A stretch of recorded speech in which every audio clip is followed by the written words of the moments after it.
At first glance, the man in the video looks gentle, perhaps even wrongfully accused. But the truth couldn't be more different from what he portrayed. Over a span of 13 years, this man brought tragedy after tragedy to his own family. Even the police couldn't hold back their frustration. Some said that no number of death sentences could truly match the gravity of his crimes. Today we'll dive into a case involving a deranged man, someone who had no moral limits or sense of humanity. A man who would become known as one of the coldest murderers in Taiwan's criminal history. You're watching our channel where we explore the world's most mysterious and chilling true crime stories, ones you may have never heard before. As always, don't forget to drop a like, subscribe, and turn on the notification bell to support the channel. Now, let's get into this case. Zushan Township is a remote area in Nantou County nestled in Taiwan's Dan Mountain region. It's known for its scenic suspension bridge, a popular local attraction. On May 12, 2002, a young couple was hiking in the mountains collecting herbs when they stumbled upon a body unidentified and partially hidden. Since the location was isolated with very few residents nearby, they quickly ran down the mountain and reported it to the owner of the only restaurant at the foot of the hill. The restaurant owner immediately called the police. After a 15-minute wait, officers arrived and followed the couple's directions to the discovery site. The body was found face down on a rocky slope. The victim, estimated to be a woman between 40 and 50 years old, wore a dress, but her lower body was completely exposed. This didn't look like an accidental death.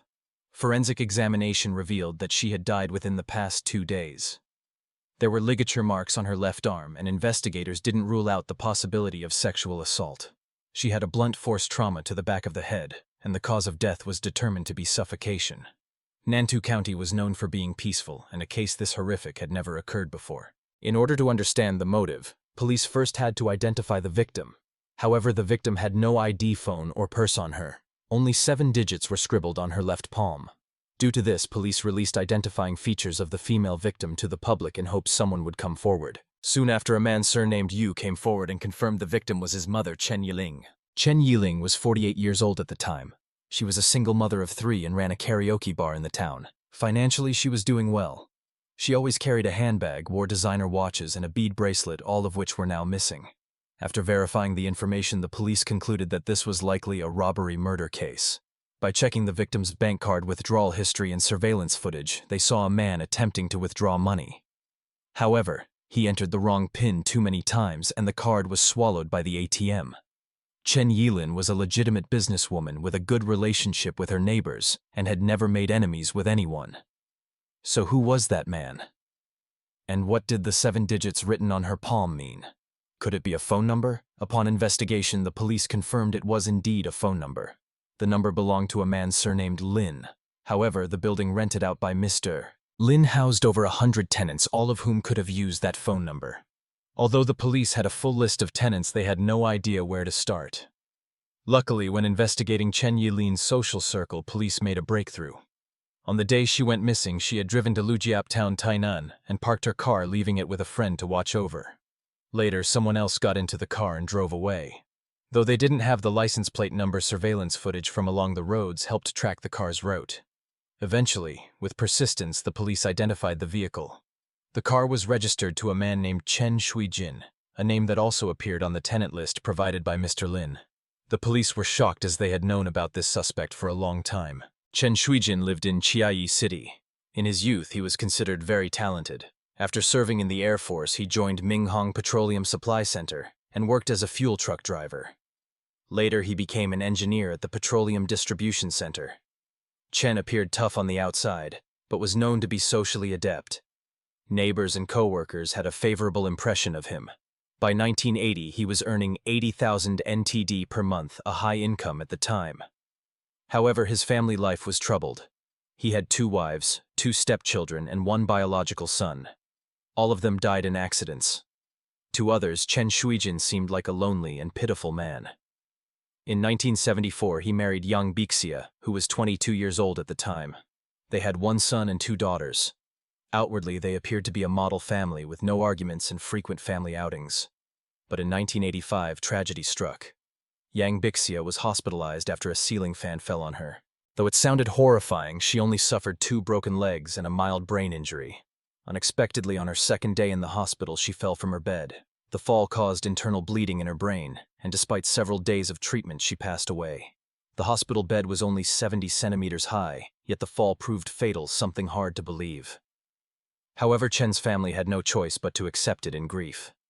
Her sudden death brought Chen Shuijin a 2.35 million NTD insurance payout. Just 6 months later, he remarried. His second wife was Wang Shuying, an elementary school teacher who had divorced years earlier and had a child. Although they weren't exactly a legal married couple, they lived together happily. Unfortunately, tragedy struck once again. In 1988, while picking up his stepson from school, Chen Shuijin saw the boy hanging out with bad company. He scolded the child, causing the boy to storm off in anger. Possibly due to his rage, the boy wasn't paying attention and fell down the stairs, suffering a head injury. Though rushed to the hospital, he didn't survive. Once again, Chen was overwhelmed with grief, unsure how to face Wang Shuying. Feeling guilty, misfortune struck again by the end of 1995. This time, it was Chen's biological son, Chen Jianheng. The boy had gone out alone and returned home complaining of a headache without revealing the injury. On the way to the hospital, he lost consciousness. Not long after, he passed away due to ineffective treatment. Two close family members dying one after another plunged Chen's family into sorrow. Neighbors mourned deeply for him. They couldn't understand why such heartbreaking events kept happening. They suggested he should reevaluate the feng shui of his home to see if something was wrong. But the tragedies didn't stop. A year later, Wang Shuying also had an accident. Possibly overwhelmed with grief over her lost child, she lost control of her vehicle and crashed into a roadside barrier. By the time Chen received a call from the police, Wang had already passed away. In 1997, Chen married for a third time. This time to a single mother named Yan Lijin, who had a son and owned a clothing store. Her son was already in high school. Outwardly, Chen treated her son very well. On rainy days, he would personally pick him up from school. With Chen's stable job and high income, Yan believed he was a man she could rely on for life. Everyone thought their happy life was about to begin, but then tragedy struck once more. Just a year later, Yan's son Chen Zongqing died in a traffic accident. Since he was older, the couple didn't strictly monitor his schedule. On the night of the accident, the couple had gone to bed early. In the middle of the night, Chen got up to use the bathroom and found the boy unconscious on the sofa with a head injury. He woke his wife and asked her to drive while he held the boy in the back seat. Sadly, when they arrived at the hospital, the boy couldn't be saved. After the funeral, life appeared to return to normal. But this time something had changed. A secret investigation into Chen Zongqing's death was underway. The officer in charge found the circumstances highly suspicious. If the boy had suffered such a serious head injury in a traffic accident, why hadn't the family reported it immediately? Based on Chen Shuijin's account, police investigated the supposed accident scene, but there were no surveillance cameras. Chen couldn't clearly explain where it had happened either. Even more puzzling, the bicycle the boy was riding showed no signs of a collision.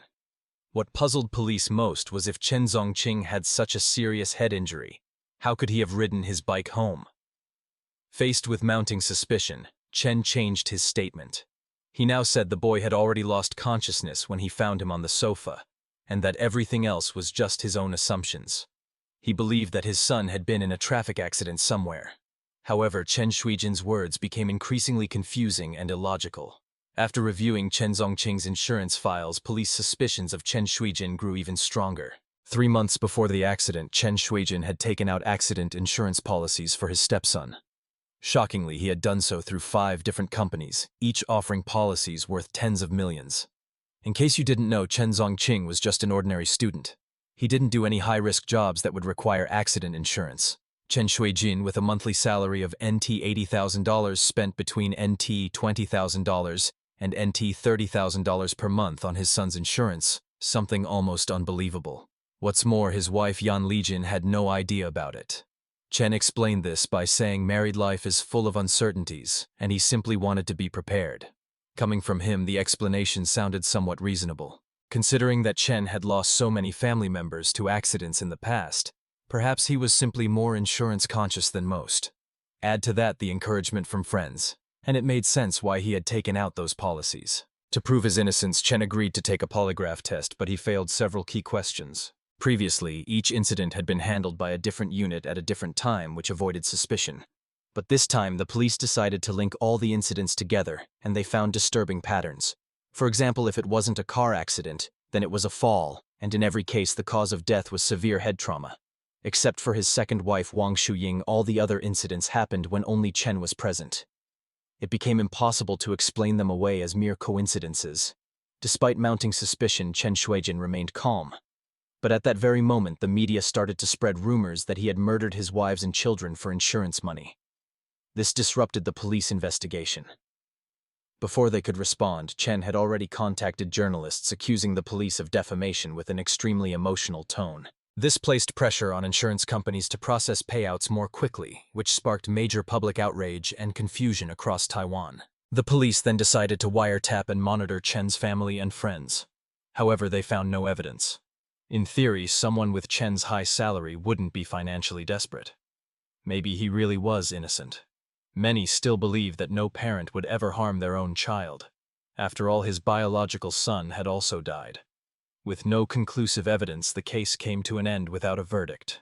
Naturally, Chen still received his insurance payout. But what shocked everyone was he only received $160,000 in compensation. Over the course of approximately 13 years from various accidents, Tran Tui Kam received a total of 20 million new Taiwan dollars in insurance payouts. Although Chen Shuijin managed to evade legal prosecution, his current wife Yan Lijian could no longer trust him, perhaps because she could never forgive him for the death of her son. She didn't even dare live with Chen Shuijin anymore. She decided to divorce him. And from that point on, the tragedies surrounding the Chen family seemed to come to an end. Chen Shuijin never remarried. Understandably, no one would go through such horrific events and still stubbornly seek out new love. But 3 years later, when the body of Chen Yiling was discovered at the edge of a cliff, Chen Shuijin once again became a suspect. In truth, even though he never remarried, Chen Shuijin continued to date and maintain relationships with various women, using any excuse to take money from them. On May 10, 2003, he happened to meet Chen Yiling and quickly realized that she was financially well off. He began aggressively pursuing her. For years, he had surrounded himself with women and had become extremely skilled at manipulating emotions. Chen Yiling, caught up in his charm, soon fell for him. Eventually, they started dating and even traveled together to Da'an Mountain. However, her body was later found at the edge of a cliff. This time, with the help of modern technology, police gathered solid evidence. Not only was there a string of numbers written on the palm of Chen Yiling, but her phone records were thoroughly examined as well. In the 3 days before her death, one phone number appeared repeatedly in her call history. That number belonged to a public payphone, and the surveillance camera nearby had clearly captured Chen Shuijin using it. With such damning evidence, the police had grounds to arrest him. But the issue they faced was that Chen Shuijin had suddenly disappeared without a trace. His cell phone was always turned off. It wasn't until May 22, 2003 that police finally intercepted a phone call from him. He had called his girlfriend Xiao Jihui and claimed that he was injured and hospitalized. He asked her to come to the hospital to care for him immediately. The police rushed to the hospital to make the arrest, only to find Chen Shuijin lying on a hospital bed, his body covered in bruises, looking severely injured and weak. As for his girlfriend Xiao Jihui, she was visibly shaken when the police arrived. One observant officer noticed a Rolex watch on Xiao Jihui's wrist, the very same watch that belonged to Chen Yiling. Police later found Chen Yiling's phone wallet and receipts among Chen Shuijin's personal belongings. But what about the injuries on his body? How did he get them? During the police interrogation, Chen Shuijin remained calm. Faced with overwhelming evidence, he finally admitted to taking Chen Yiling's life. However, he claimed it was an accident. They were arguing on the road when the incident occurred.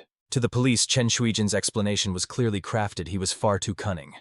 No wonder he had managed to escape suspicion all those years. But this time, the police had dug deeper. They discovered that the deaths of his 2 wives and 3 children had brought him nearly 20 million new Taiwan dollars in compensation. With that amount, along with his steady high-paying job, he should have been living a life of comfort and affluence. But that wasn't the case. He had no assets, no car, and no record of any investments. So, where did all the money go? Following this line of investigation, the police uncovered Chen Shuijin's true nature. Despite his reserved and honest appearance, he was in fact a compulsive gambler. To fund his addiction, he borrowed large sums from underground betting rings. And as anyone familiar with gambling knows, there is no end. Losing only drives them to try harder to win it back. The bruises on his body when police found him were from beatings delivered by the loan sharks he owed. At this point, Chen Shuijin had no room left to lie. He finally confessed to the entire ordeal involving Chen Yiling. While they were on the road, Chen Shuijin handed Chen Yiling 2 pills claiming they were liver supplements he had prepared for her. Trusting him, she took them and quickly fell asleep. Once she lost consciousness, he pulled the car over near a cliff, sexually assaulted her, stole all her belongings, and then pushed her off the cliff. He originally thought her body would vanish in the ravine, but unexpectedly she got caught on a ledge and some branches where she was eventually discovered by a couple. Although Chen Shuijin confessed to killing Chen Yiling, the police believe she wasn't his first victim. But no matter how they interrogated him, he refused to admit to killing his previous family members for insurance money. Later, the police discovered he was deeply devoted to ancestral worship. However, this case was serious enough to warrant the death penalty, and he wouldn't be able to perform the rituals himself. So they offered a deal. If he confessed, they would help make the arrangements for him, and also ensure his 2 daughters were protected from media harassment. That finally broke him. According to his confession, apart from his second wife, who did die in a legitimate accident, all other deaths were caused by him. Even though he appeared sincere, the police still doubted his version of events. His second wife, Wang Shuying, allegedly died from crashing into a guardrail, suffering fatal brain injuries. But strangely, the car had no signs of serious impact. There was a mysterious 6-centimeter wound on the right side of her head, and no tire skid marks were found at the scene. In June 2003, police found a surveillance camera near the scene of the accident. The footage showed that Chen Shuijin was in the car with Wang Shuying. He finally admitted that they had an argument in the car during which he struck her in the head with a stick. Then he deliberately crashed the car into the guardrail to stage an accident. As for his first wife, it was true that she had been hit by a falling ceiling fan while using the restroom and had slipped and fallen. But before she was discharged from the hospital, they had a serious argument. In a fit of rage, Chen Shuijin grabbed her head and slammed it against the wall. When he realized what he had done, she was already dead. In panic, he pushed her off the hospital bed to make it look accidental. At first, this accidental death left him filled with grief and confusion. However, when Chen Shuijin realized just how large the insurance payouts could be, his attitude quickly shifted. The sudden death of a loved one brought him a fortune. What a bargain for a compulsive gambler like him. From that moment on, Chen Shuijin began his descent into unimaginable evil. However, when Chen Shuijin realized that the insurance payout was enormous, his attitude shifted rapidly. Someone's sudden death ended up granting him a massive sum of money, a real windfall for a gambler like him. From that moment on, Chen Shuijin began taking deeper steps into his heinous path of crime. After the case made headlines, police began receiving more tips, suggesting that Chen Shuijin may have harmed more than just 6 innocent people. The actual number could be even higher. In 2004, he was sentenced to 5 death penalties and 1 life imprisonment. On October 19, 2013, Chen Shuijin was allowed to see his 2 daughters. He cried, confessed his wrongdoings, and apologized. But they kept their heads down, never once looking at him.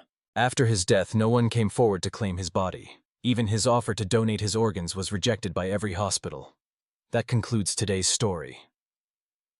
What do you think of this man, a father and husband who was willing to exchange the lives of his loved ones for gambling money?